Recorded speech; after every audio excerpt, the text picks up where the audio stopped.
Yo, what's good, guys? Inswain with Inswain Audio. Welcome back to the channel. If you're new here, make sure to subscribe, join the family. I got videos like this every single day.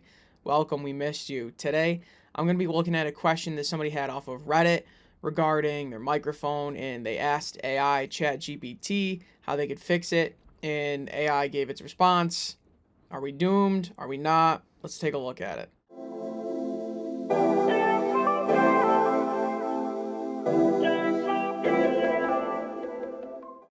Alright, so we don't need to read this whole thing, but basically the person was wondering how to get a better sound from their Rode NTG for voiceover, and they said it doesn't sound as good as their Yeti, and they asked ChatGPT for some tips, and they gave what the response was and asked if it was good advice. I'll leave it up here for a minute. You can pause it, look at it if you want.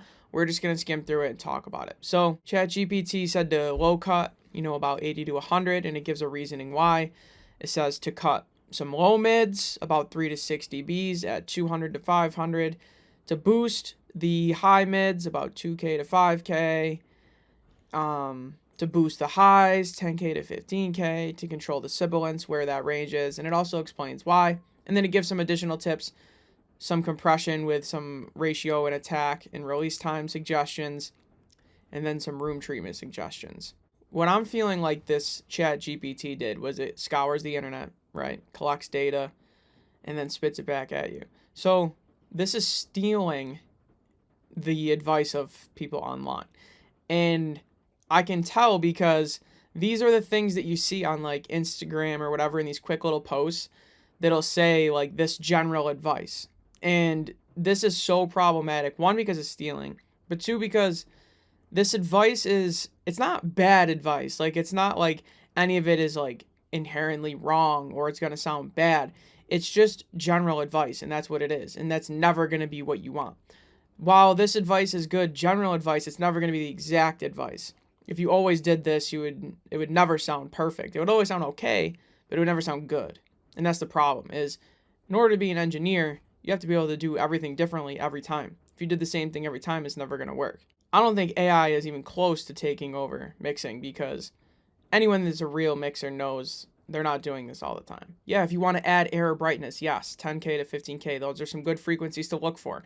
But to say to boost 2 to 3 dB, so what if you boost 3.1 dB? That's wrong. Or under 2 dB. That's a 1, from 2 to 3 dB, that's a 1 dB range. That's it. Those are the only options we have. We can't do less or more. Or what about the de-esser? It says 5K to 7K. Sometimes it's lower, sometimes it's higher. I find 9K a lot.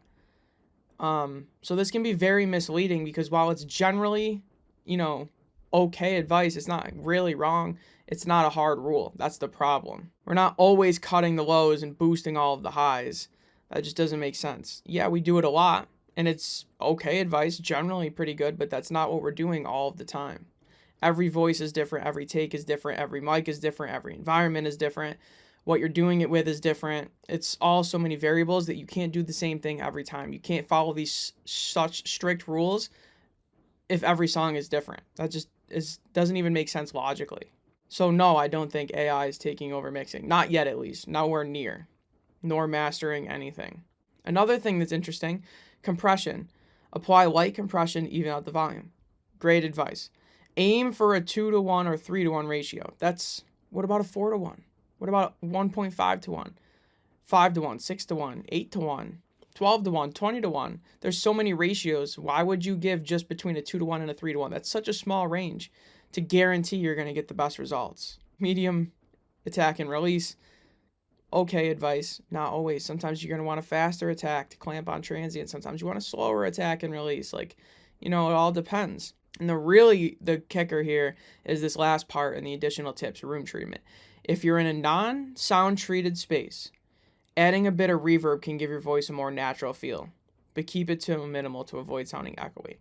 This, I feel like the ChatGPT kind of got two different answers mixed up and put it into one, because if you're in a non-sound treated space, that means you have reflections, reverberations, and echoiness in the recording. And that's the problem. That if you actually read the initial paragraph, that was the problem to begin with.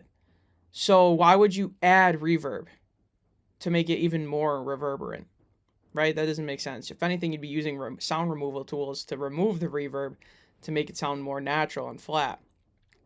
So while yes, adding reverb to a voice can make it feel natural if it's already super dead. So it's kind of like it was giving two different answers. Like if your room's not treated, make sure you treat it. And then also if your vocal's super dry, make sure to make it sound natural with reverb. It kind of took those two bits of advice, combined them, and then ends up giving you the exact opposite of what you want to do. If you're in a room that's non-treated and super echoey, why would you put more reverb on it? Now, I'm not going to say you never do that. I'm against hard rules, but like generally speaking, like without hearing an example, that's pretty bad advice. Like, hey, your vocals sounds really unnatural and like it's in a cave, let's put more reverb on it, but make sure to not do too much. It's just crazy. So I'm not here to just, dump all over ChatGPT or AI or anything. I'm embracing tools. I'm not against it. I'm here for it. But be careful, because while this is some okay general advice, you can get mistakes, and you won't, if you're not an engineer, then you wouldn't know how to decipher them. So you got to be careful, because you can get a lot of great advice and then get one piece of bad advice that could really ruin you, and you wouldn't be able to decipher the difference. And that's why humans, at least at this point, are always going to be needed.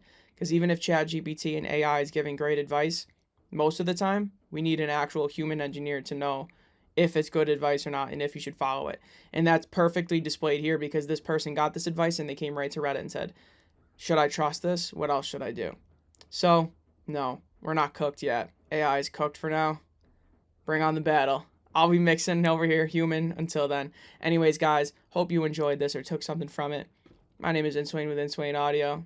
I'll see y'all tomorrow. Peace.